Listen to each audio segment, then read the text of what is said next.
2 minutes అయితే అయిపోతుంది. మొత్తం అంతా కలిసి బాయిల్ చేసుకుంటే రొయ్యలు ఒక 10 minutesలో బాయిల్ చేసుకోవటం ఫ్రై కూడా అయిపోతుందండి.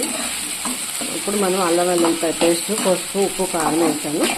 కొంచెం ఫ్రై అయినాక మనం చికెన్ మసాలా వేసుకోవాలి. ఈ వీడియో కనుక మీకు నచ్చితే లైక్ చేయండి, షేర్ చేయండి, సబ్స్క్రైబ్ చేసుకోండి, మా ఛానల్ ఫాలో అవుతూ ఉండండి. చూసారా, గుమగుమలాడి కర్రీ రెడీ అయిపోయింది. ప్రాన్స్ ఫ్రై టేస్ట్ ఎలా ఉందో చూసేద్దాం.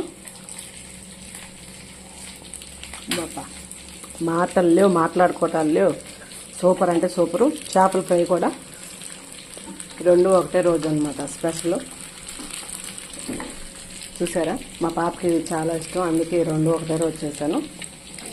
వీడియో నచ్చితే లైక్ చేయండి. మరిన్ని వీడియోల కోసం మా ఛానల్ ఫాలో అవ్వండి.